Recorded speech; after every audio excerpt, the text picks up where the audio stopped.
तो चलिए अब हम सॉल्व करते हैं क्वेश्चन नंबर 3। तो देखिए जो क्वेश्चन नंबर 3 हो यही है कि निम्न समस्याओं में रैखिक समीकरण युग्म बनाइए और उनके हल प्रतिस्थापन विधि द्वारा ज्ञात कीजिए। देखिए जो प्रश्न है उसमें स्पष्ट रूप से यह कह दिया है आपको कि जो यह क्वेश्चन है इसको सॉल्व करना है आपको प्रतिस्थापन विधि से ही। ठीक है, तो चलिए इस क्वेश्चन को भी हम सॉल्व करते हैं। तो देखिए पहला क्वेश्चन यही है 3 का, दो संख्याओं का अंतर 26 है और एक संख्या दूसरी संख्या की 3 गुनी है, उन्हें ज्ञात कीजिए। तो सबसे पहले हम बनाएंगे रैखिक समीकरण और रैखिक समीकरण बनाने के बाद से हम प्रतिस्थापन विधि के द्वारा हम उन संख्याओं को ज्ञात करेंगे। तो चलिए सॉल्व करते हैं इस क्वेश्चन को भी। देखिए क्वेश्चन नंबर 3 का जो है पहला है। देखिए क्वेश्चन में जो है हमें क्या बताना है, दो संख्याओं को। तो यहाँ पे हम क्या करें, सबसे पहले मानते हैं, माना पहली बड़ी संख्या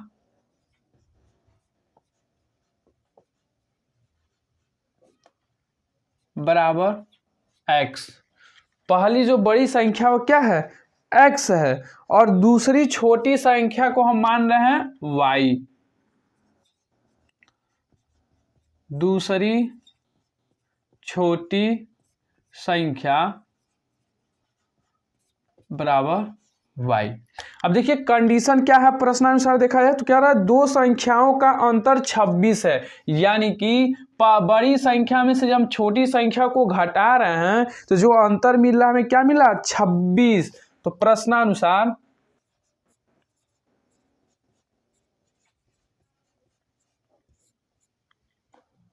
x minus y equal to 26, यह बन रहा है हमारा क्या, पहला समीकरण। अब देखिए इसी में दूसरा शर्त क्या कह रहा है कि एक संख्या दूसरी संख्या के 3 गुनी है, यानी कि एक संख्या इसमें से जो है बड़ी वाली में क्या है, छोटी वाली संख्या से है 3 गुनी है। तो दूसरी शर्तानुसार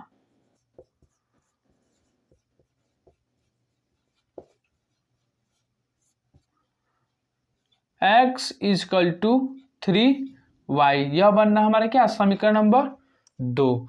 क्या है, जो बड़ी संख्या है वह छोटी संख्या क्या है, 3 गुना है, तो यह बन रहा समीकरण हमारा क्या, 2। यदि इसी को हम पक्षांतर करेंगे तो देखिए इस प्रकार से भी हम इसको लिख सकते हैं, x minus 3y equal to 0। अब इसको आप मानिए समीकरण नंबर 2। ठीक है, अब क्या करेंगे, प्रतिस्थापन विधि के द्वारा हम स्थापित करेंगे x और y का मान। तो सबसे पहले हम मानते हैं समीकरण 1 से, समीकरण 1 से x की वैल्यू निकालते हैं। तो x minus y equal to 26, तो x के इजकल टू हो जाएगा क्या, 26 प्लस y।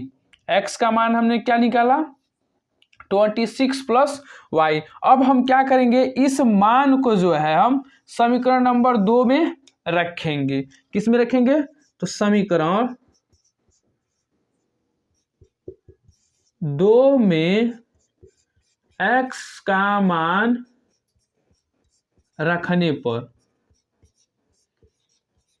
तो रखेंगे हमें क्या मिलेगा, यही है x minus 3y equal to 0, x minus 3y equal to 0। तो x की जगह हम क्या रखेंगे, 26 प्लस y, तो हो जाएगा 26 plus y minus 3y equal to 0। अब देखिए y है, ये भी y है, तो ये आपस में जुट जाएंगे और घटने वाले हैं तो घट जाएंगे, तो क्या हो जाएगा, -2y हो जाएगा।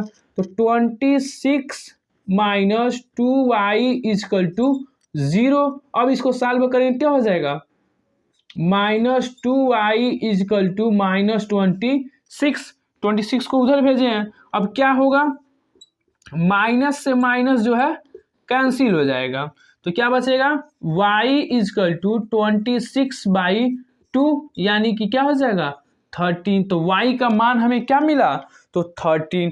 अब क्या करेंगे हम, y का मान जो है समीकरण नंबर 1 में रखने पर, समीकरण 1 में रखने पर, तो क्या मिल रहा है हमें, देखिए x minus y equal to 26, x minus 13 equal to 26 होगा। अब क्या होगा, तो x इजकल टू 26 और माइनस 13 था तो क्या हो जाएगा +30। अब इसको जब हम ऐड करेंगे तो कितना हो जाएगा 39। तो इस प्रकार हमने x का जो मान है क्या निकाला है 39। अब देखिए यह x 39 हो गया और y क्या हो गया तो 13। अब देखा भी जाए तो पहली संख्या हमारी क्या हो जाएगी बड़ी, तो 39 हो जाएगी और दूसरी छोटी संख्या क्या हो जाएगी तो 13। अब देखा जाए दूसरा कंडीशन अप्लाई हो रहा है कि नहीं, क्या है दूसरा कंडीशन, तो जो बड़ी संख्या है वो छोटी संख्या से 3 गुनी है, तो यह क्या हो रहा है 39 और ये कितना हो रहा है तो 3 इंटू 13 इजकल टू 39। तो देखिए दूसरा कंडीशन भी फॉलो हो गया। तो इस प्रकार से जो हमने y और x की वैल्यू निकालने हो क्या है सही है। तो इस प्रकार से हम लिख सकते हैं सबसे बड़ी संख्या बराबर 39 और हो जाएगी छोटी संख्या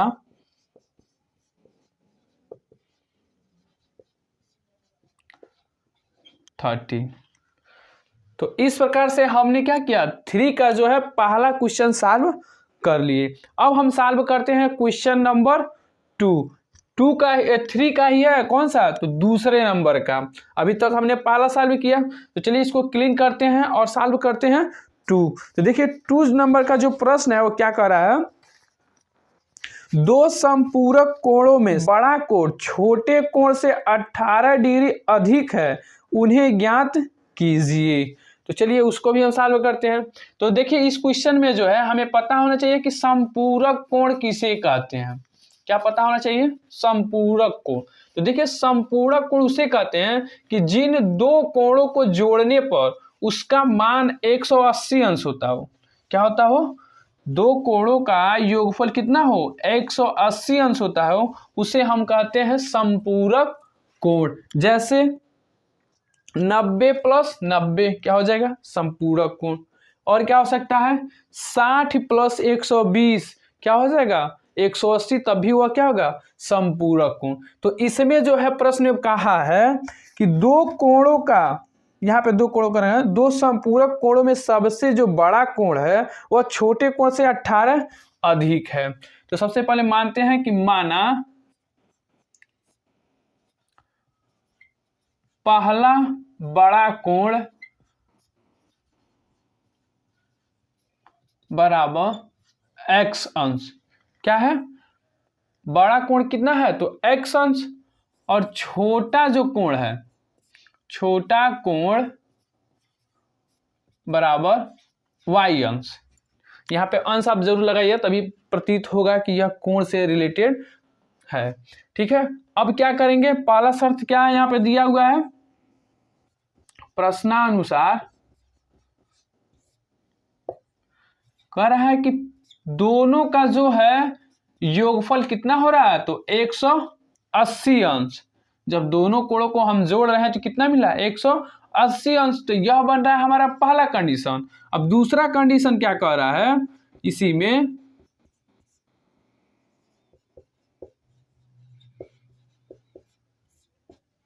कि जो हमारा बड़ा कोण है वह छोटे कोण से जो है 18 अधिक है।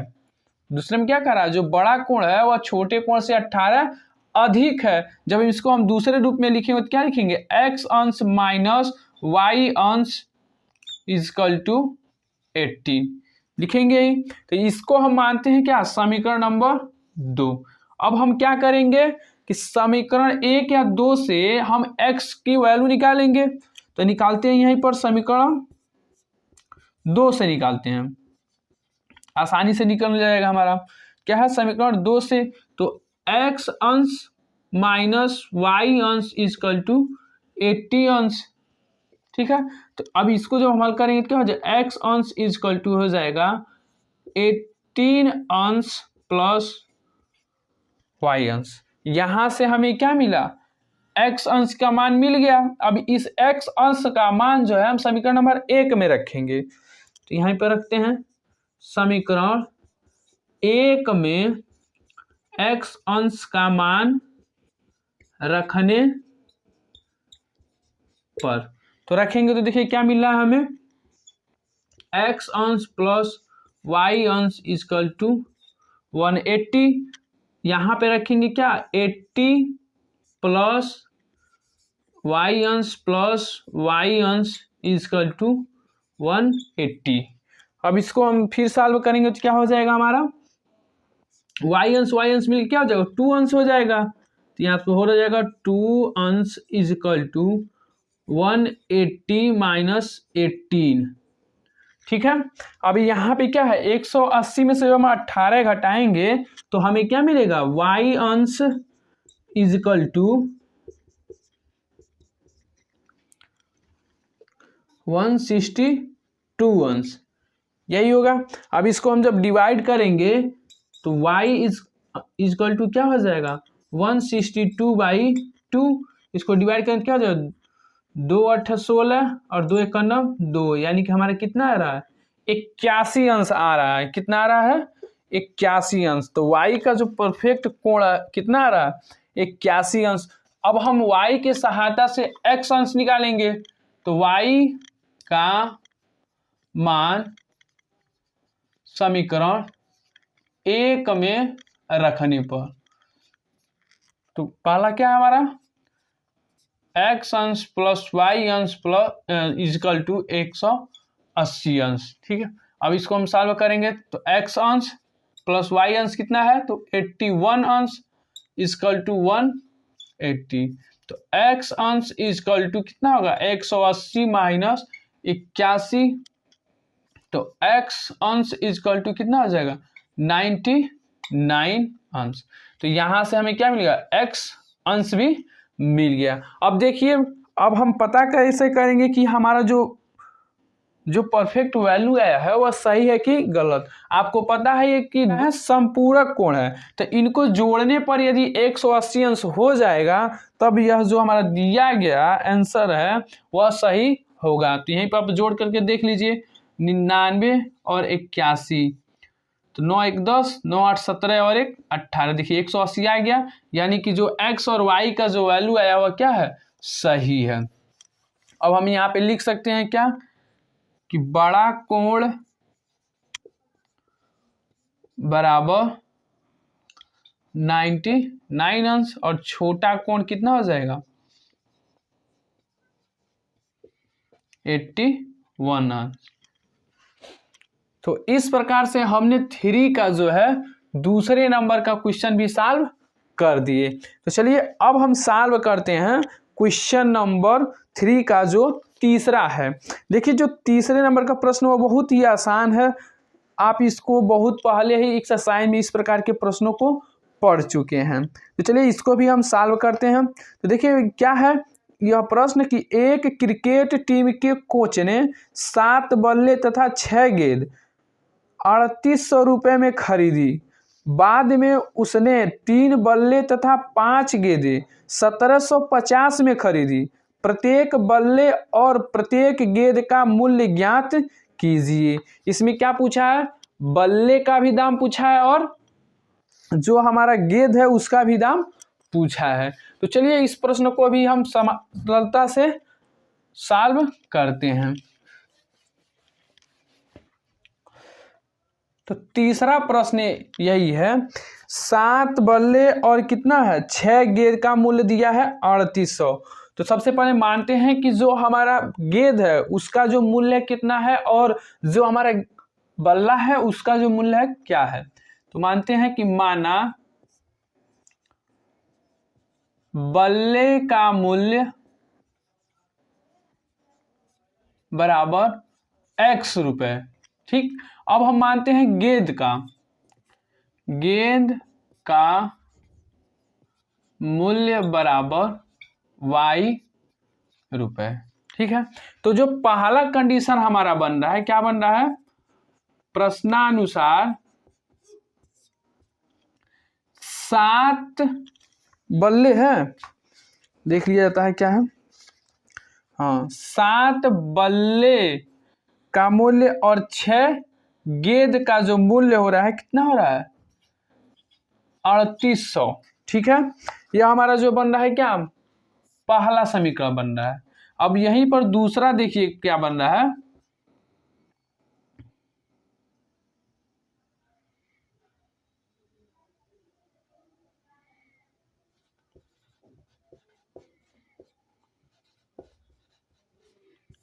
क्या बन रहा है हमारा, जो यहाँ पे दोबारा लिया जा रहा है क्या 3 बल्ला लिया जा रहा है, कितना 3 बल्ला, और जो है कि 5 गेंद जो है मिला करके कितना हो रहा है तो 1750 रुपये का हो रहा है। ठीक है, अब यह जो बन रहा है हमारा समीकरण नंबर 2। अब क्या करेंगे, प्रतिस्थापन विधि का प्रयोग करेंगे। तो समीकरण 1 से हम प्रयोग कर रहे हैं, तो समीकरण 1 से क्या है 7x plus 6y is equal to 3800, यही है। अब यहां से हम इसकी वैल्यू को निकालते हैं तो क्या मिलेगा हमें 7x is equal to 3800 minus 6y। अब 7 को इधर दूसरी ओर भेजेंगे तो क्या हो जाएगा x equal to 3800 minus 6y upon 7, यही होगा। तो यहां से हमें क्या मिला x का एक वैल्यू मिला है। अब इस x का मान जो है समीकरण नंबर 1 या 2 में रखें, तो 2 में रखते हैं। तो समीकरण 2 में x का मान रखने पर, तो रखेंगे तो देखिए क्या मिल रहा है हमें। तो दूसरा समीकरण क्या है 3x plus 5y equal to 7050।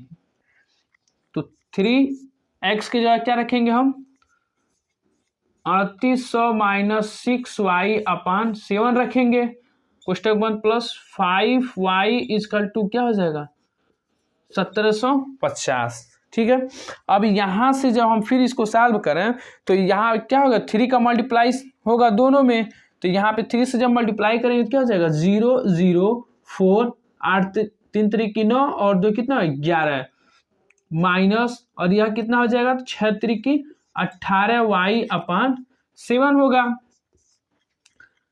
Plus 5y equal to 1750। अब देखिए यहाँ पे जो है हमारा हर क्या होगा एक, अब एक जब हर होगा तो इसको सॉल्व करेंगे तो क्या होगा हमारा 11,400 minus 18y plus 5y into 7 होगा, जब हर हम बराबर करेंगे तो इजकल टू 1750, यही मिलेगा। फिर इसको जो हम आगे सॉल्व करेंगे तो क्या होगा 11,400 minus 18y plus 35y equal to 1750 into 7, इधर जाएगा तो गुणा में हो जाएगा। फिर जब इसको सॉल्व करेंगे तो क्या होगा हमारा अब माइनस 18y है और क्या प्लस 35y। अब इसको जो हम घटाएंगे तो क्या मिलेगा हमें 17y इजकल टू, अब इसका मल्टीप्लाई करेंगे तो क्या होगा हमारा 0 5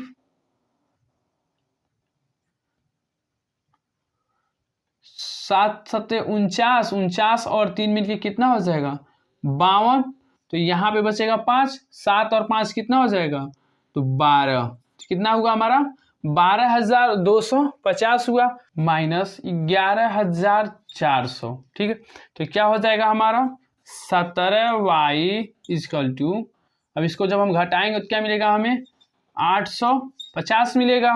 अब यहाँ से जब हम इसको सॉल्व करेंगे क्या हो जाएगा y इजकल टू 850 बटे 17, तो यहाँ से डिवाइड हो कितने बार 17 × 5 = 85, यानी कि 50 बार में यह जाएगा। तो y का जो है हमें मान क्या मिला तो 50।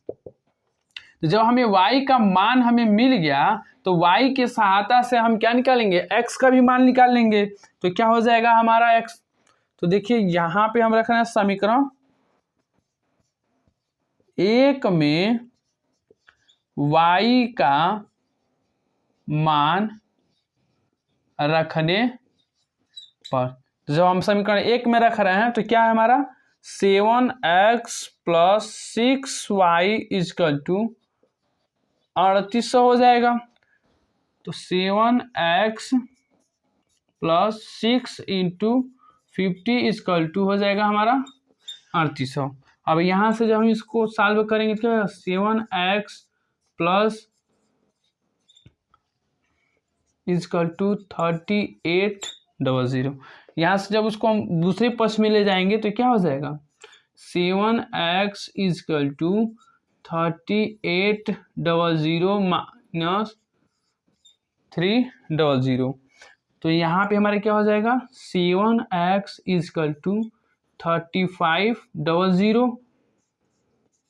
तो x = क्या हो जाएगा हमारा 3500/7, 7 × 5 = 35 यानी कि 500। तो x का जो मान मिला हमें क्या मिला 500, यानी कि जो हमारा बल्ला है उसका जो मूल्य हो रहा है 500 रुपये हो रहा है। एक बल्ले का मूल्य किसका हो रहा है तो एक बल्ले का मूल्य जो है 500 रुपये हो रहा है और एक गेंद का जो मूल्य हो रहा है 50 रुपये हो रहे हैं। तो यहाँ पे आप लिख लीजिए, लिखना हो तो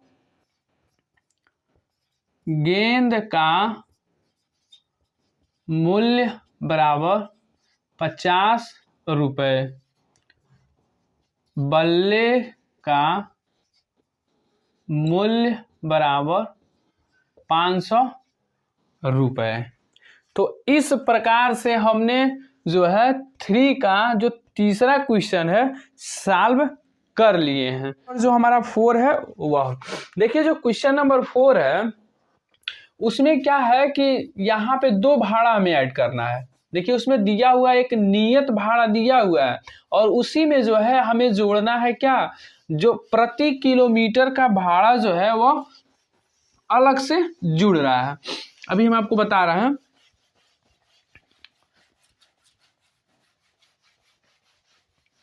क्या कर रहा है, सबसे पहले आप प्रश्न को पढ़िए। तो प्रश्न में यही कर रहा है कि एक नगर में टैक्सी के भाड़े में एक नियत भाड़े के अतिरिक्त चली गई दूरी भाड़े में सम्मिलित किया जाता है। 10 किलोमीटर दूरी के लिए भाड़ा 105 है तथा 15 किलोमीटर दूरी के लिए उसका जो भाड़ा है 155 है। तो कह रहा है कि नियत भाड़ा तथा प्रति किलोमीटर भाड़ा क्या है। एक व्यक्ति को 25 किलोमीटर यात्रा तय करने में कितना भाड़ा देना होगा। थोड़ा सा लॉजिक समझिए इसमें क्या है, सिंपल सा हम बता रहे हैं आपको। देखिए मान लीजिए कोई व्यक्ति है, ठीक, उसे ए बिंदु से ठीक बी बिंदु तक जाना है। कहाँ तक जाना है, मान लीजिए एक व्यक्ति है ई है और इस ई व्यक्ति को जो है ए बिंदु से बी बिंदु तक जाना है। तो ए और बी तक जाने का जो भाड़ा है वह निश्चित है। मान लीजिए x रुपए में वह टैक्सी का भाड़ा दे रहा है। ई को अगर जाना है ए बिंदु से बी बिंदु तक तो टैक्सी का जो भाड़ा नियत है वह x रुपए है। लेकिन इसी में एक और चीज जोड़ रहा है कि जब ई जितना दूरी तय करेगा तो प्रति किलोमीटर में कुछ रुपए और उसको देने होंगे, यानी कि नियत भाड़ा x रुपया है ही, लेकिन मान लीजिए अगर वह 10 किलोमीटर जो है दूरी तय कर रहा है तो प्रति किलोमीटर में वह y रुपए और देगा। क्या देगा, हर 1 किलोमीटर में जो है y रुपए वह दे रहा है, यानी कि 10y रुपए जो है टैक्सी के भाड़े में देने के साथ साथ 10y रुपए और भी उसको देने होंगे। तो इसी प्रकार से यह क्वेश्चन है। तो चलिए इस क्वेश्चन को भी हम सॉल्व करते हैं। तो आप समझ गए होंगे कि नियत भाड़ा x रुपया है ही, लेकिन प्रति किलोमीटर में भी उसे y रुपए देने हैं। तो सबसे पहले मान लेते हैं कि माना टैक्सी का नियत भाड़ा बराबर x रुपए, ठीक है। अब क्या कर रहा है कि प्रति किलोमीटर का जो भाड़ा देना है हमें, मान लीजिए 1 किलोमीटर चल रहा है तो उसका भी पैसा उसको उसमें ऐड करना होगा। तो प्रति किलोमीटर का नियत भाड़ा y रुपए। ठीक है, अब क्या करना है हमें कंडीशन के अनुसार, कह रहा है कि जब वह व्यक्ति जो है 10 किलोमीटर दूरी तय कर रहा है तो उसे 105 रुपये देना पड़ रहा है। यानी देखिए इस प्रकार से थोड़ा ए और बी बीच की दूरी कितनी है तो 10 किलोमीटर। ठीक, और वह व्यक्ति है मान लीजिए ई न, ठीक, और ई जो है ए से बी तक जा रहा है तो वह कुछ पैसे दे रहा है x रुपये टैक्सी के रूप में। ठीक है, अब कह रहा है कि प्रति किलोमीटर में भी वो पैसे दे रहा है, तो मानते हैं कि प्रति किलोमीटर का जो दाम है वह y रुपये है। क्या है, प्रति किलोमीटर का जो दाम है वह कितना हो रहा है तो y रुपये हो रहा है। तो 10 किलोमीटर वह जा रहा है तो कितना हो जाएगा 10y, और यह दोनों मिला करके जो वह भाड़ा दे रहा है कितना दे रहा है तो 105 रुपया दे रहा है। यानी कि टैक्सी का भाड़ा भी दे रहा है और प्रति किलोमीटर का भी भाड़ा मिला करके वह 105 रुपये जो है दे रहा है। तो यही हमारा समीकरण यहाँ पे बन रहा है। तो हो जाएगा क्या, पहली शर्तानुसार x + 10y = 10/5, यही हमारा बन रहा है क्या, पहला समीकरण। दूसरे समीकरण में देखिए क्या कह रहा है, उस बिंदु है C और इस C बिंदु से वह जा रहा है D बिंदु पर। जो ई व्यक्ति है क्या कर रहा है, C बिंदु से अब जा रहा है D बिंदु तक, और इनके बीच की जो दूरी हो रही है वह कितनी हो रही है 15 किलोमीटर। बीच की जो दूरी हो रही कितना हो रहा है तो 15 किलोमीटर। और आपको पता है कि जो नियत भाड़ा वह जो दे रहा है कितना दे रहा है तो x रुपये तो दे ही रहा है, और जो एक्स्ट्रा प्रति किलोमीटर के रूप में जो पैसा दे रहा है वह कितना दे रहा है तो 15y, और यह सब मिला करके कितना भाड़ा हो रहा है उसका तो x + 15y = 155। यही जो है हमारा बन रहा है क्या, दूसरा समीकरण। दूसरी शर्तानुसार कितना हो रहा है तो x + 15y = 55, यही हो रहा है।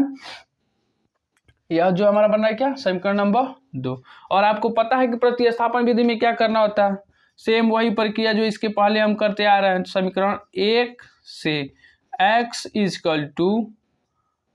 105 - 10y।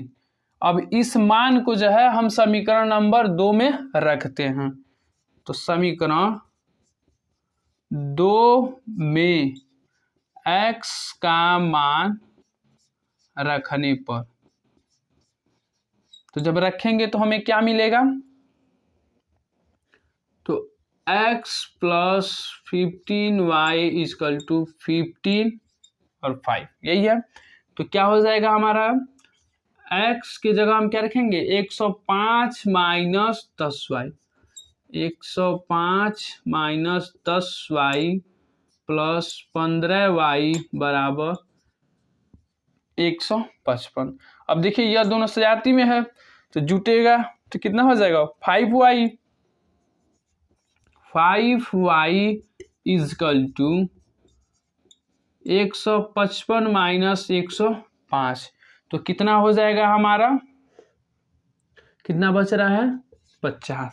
तो यहाँ पे जो है y बराबर क्या हो जाएगा 50/5, 5 दहा में 50, यही होगा ना। यानी कि y का जो हमें मान मिल रहा है क्या मिल रहा है तो 10।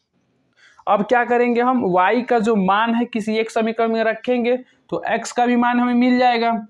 तो y का मान समीकरण 1 में रखने पर, तो देखिए जब हम एक में रखेंगे तो क्या मिलेगा हमें, x plus 10y is equal to 10 तो x प्लस 10 इंटू वाई का मान कितना है 10 है इजकल टू 10 तो x इजकल टू 105 माइनस 100 तो x इजकल टू हमें क्या मिलेगा 5।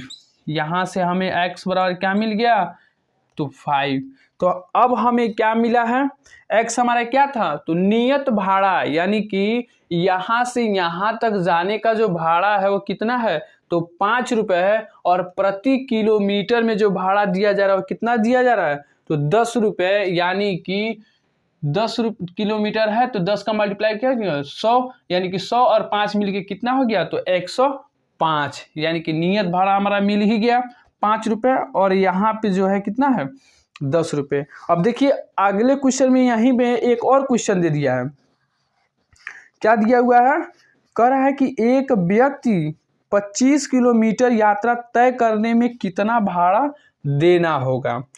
तो सबसे पहले इसको आप लिखना चाहें तो लिख सकते हैं कि टैक्सी का नियत भाड़ा बराबर 5 रुपये, टैक्सी का नियत भाड़ा बराबर 5 रुपये, ठीक, और प्रति किलोमीटर भाड़ा बराबर 10 रुपये, ठीक है। अब यहाँ पे फिर कह रहा है कि जब हम ई बिंदु से, ठीक है, एफ बिंदु तक जा रहे हैं, क्या कर रहे हैं ई बिंदु से एफ बिंदु तक जा रहे हैं, तो जो नियत भाड़ा है वह क्या है x रुपये ही हो रहा है, लेकिन जो इसका प्रति किलोमीटर का भाड़ा हो रहा है क्या हो रहा है तो 25y रुपये, क्या हो रहा है 25y रुपये। तो जब इतना हो रहा है तो इसमें जो कंडीशन बन रहा है क्या बन रहा है x प्लस 25y बराबर कितना भाड़ा होगा। तो जब दोनों को मिला के कितना भाड़ा होगा, क्योंकि हमें x नियत भाड़ा मालूम ही हो गया, नियत भाड़ा हमारा क्या हो गया 5 रुपये, और जो हमारा 25 किलोमीटर का जो भाड़ा लग रहा है वो कितना लग रहा है तो टोटल हमारा लगेगा कितना 250, तो यानी कि हो जाएगा 5 प्लस 250, यानी कि हो जाएगा 255 रुपये। यानी कि जब वह व्यक्ति जो है यहाँ पर ई डैश मान इसको मान लीजिए ई डैश या ई रहेगा, ई व्यक्ति को 25 किलोमीटर दूरी तय करने में कितने भाड़ा देना होगा तो 255 रुपये। तो आशा करते हैं कि आप इस क्वेश्चन को बहुत ही अच्छे तरीके से और इस माध्यम से आप समझ गए होंगे। तो चलिए सॉल्व करते हैं हमारा जो नेक्स्ट क्वेश्चन है उसको। देखिए जो नेक्स्ट क्वेश्चन है वो क्या कह रहा है कि यदि किसी भिन्न के अंश और हर दोनों में 2 जोड़ दिया जाए तो वह 9/11 हो जाती है। यदि अंश और हर दोनों में कह रहा है कि 3 जोड़ दिया जाता है तो वह 5/6 हो जाती है, तो वह भिन्न ज्ञात कीजिए। देखिए कितना सिंपल सा सवाल है, अंश और हर में क्या करना है एक बार 2 जोड़ना है, तो हमें मिल रहा है क्या 9/11, और दूसरा क्या है अंश और हर में हम कितना जोड़ रहे हैं तो 3 जोड़ना है, तो हमें मिल रहा है 5/6। तो चलिए इसका जो है इक्वेशन हम बना दे रहे हैं और आप उस क्वेश्चन को स्वयं ही अटेंड कीजिए। तो चलिए हम उसके इक्वेशन को भी बनाते हैं।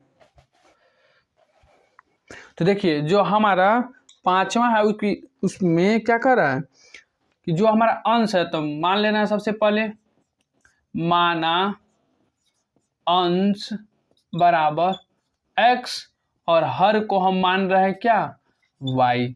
तो जो हमारा पहला कंडीशन बन रहा है क्या बन रहा है कि जब हम अंश और हर में क्या जोड़ रहे हैं 2 जब हम इन दोनों में जोड़ रहे हैं तो अब जो हमें इनका जो योगफल जो हमारा हल मिल रहा है वह कितना मिल रहा है तो 9/11 यही मिल रहा है 9/11। तो जब हम इसको हम सॉल्व करेंगे तो क्या होगा 11 का मल्टीप्लाई अंश में हो जाएगा और y + 2 का मल्टीप्लाई 9 में हो जाएगा। तो क्या हो जाएगा x + 2 × 11 = 9 और y + 2। अब समझ ही रहे कैसे हो रहा है, क्योंकि यहाँ पे भाग का संबंध इधर गुणा होगा और यह 11 का इधर भाग का संबंध इधर आएगा तो क्या हो जाएगा गुणा होगा। तो वही हुआ है, क्या हो जाएगा 11x plus 12 is equal to 9y plus 18। फिर इसको हम जब सॉल्व करेंगे क्या हो जाएगा, 11x minus 9y is equal to 18 minus 22। तो क्या हो जाएगा, 11x minus 9y is equal to -4। यह जो हमारा बनेगा क्या, पहला समीकरण यही बनेगा। अब देखिए दूसरा जो शर्त इसमें लागू हो रहा है, क्या हो रहा है दूसरा शर्त, कि जब हम अंश और हर में क्या जोड़ना है, 3 जोड़ना है, दोनों में, अंश में भी और हर में भी जोड़ना है। तो हमें क्या मिल रहा है, इनका हल तो 6 मिल रहा है। तो इसमें भी वही प्रक्रिया होगा, y प्लस 3 का मल्टीप्लाई 5 में होगा और इनका जो 6 में। तो x plus 3 into 6 equal to 5y plus 3। इसको सॉल्व करेंगे क्या हो जाएगा, 6x plus 18 is equal to 5y plus 15। तो हो जाएगा 6x minus 5y equal to 50 minus 18। 6x minus 5y equal to -3। यह जो हमारा बन रहा है क्या बन रहा है, तो दूसरा समीकरण यही बन रहा है। तो समीकरण 1 और 2 से आप प्रतिस्थापित करेंगे तो आपको अंश और हर जो है आपका मिल जाएगा। तो चलिए अब हम सॉल्व करते हैं क्वेश्चन नंबर 6। देखिए क्वेश्चन नंबर 6 है, वह क्या कर रहा है कि 5 वर्ष बाद जैकब की आयु उसके पुत्र की आयु से 3 गुनी हो जाएगी। 5 वर्ष पहले कर रहा है,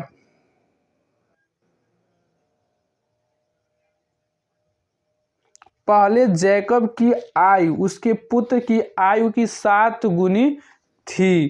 कह रहा है कि उनकी वर्तमान आयु क्या है। इसका भी जो कंडीशन है हम आपको बता दे रहे हैं, आप इसको भी लगा लेंगे। करना क्या है, बस आपको कंडीशन बनाना जो है वही सीखना, मेन मुद्दा वही है, कंडीशन बनाना। तो चलिए कंडीशन बनाते हैं। तो यहाँ पे क्या करा इस क्वेश्चन में, जैकब की आयु और उसके पुत्र की आयु। तो सबसे पहले मान लेते हैं हम जैकब की आयु 6 क्वेश्चन चल रहा है हमारा, बराबर x वर्ष जैकब की आयु, ठीक है। और जो उसकी पुत्र की आयु है, किसकी, तो जैकब के पुत्र का आयु बराबर y वर्ष। अब पहला कंडीशन देखिए इसमें क्या कर रहा है, 5 वर्ष बाद का क्या कर रहा है, पहला जो है कंडीशन यही कर रहा है 5 वर्ष बाद, 5 वर्ष बाद जैकब की आयु बराबर क्या हो जाएगी, x प्लस 5 वर्ष। और जो हमारा जैकब का पुत्र है उसका आयु क्या हो जाएगा,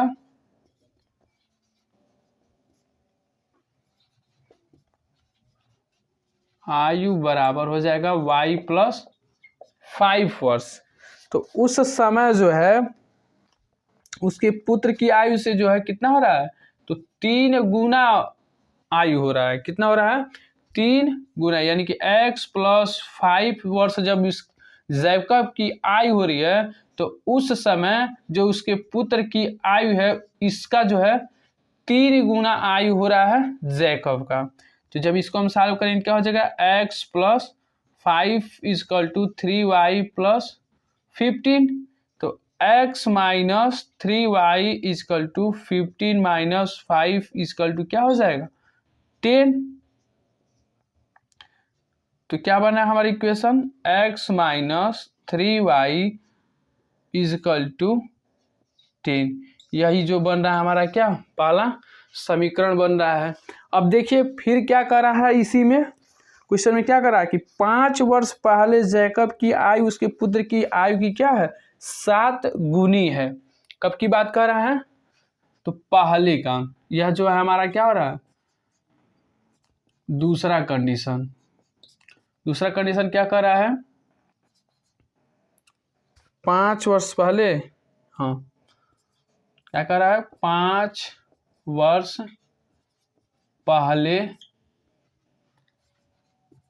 जैकब का आयु बराबर x माइनस 5। अब यहाँ पे x क्यों लिए हैं -5, क्योंकि वर्तमान समय उसका x है तो माइनस किए हैं 5, तो यह x माइनस 5। और जैकब के पुत्र का आयु बराबर y माइनस 5। और उस समय जो है जैकब का जो आयु है अपने पुत्र की आयु से क्या है, 7 गुना है। तब जो हमारा कंडीशन बन रहा है क्या, x minus 5 equal to 7y minus 35। तो x minus 7y equal to minus 35 plus 5 equal to क्या हो जाएगा हमारा, तो हो जाएगा 30। किसमें, तो माइनस में। तो क्या बनेगा हमारा condition, x minus 7y equal to minus 30।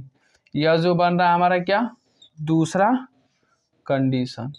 अब इस पहले कंडीशन और दूसरे कंडीशन की सहायता से जो है हम जैकब की आयु और उसके पुत्र की आयु को हम आसानी से निकाल सकते हैं।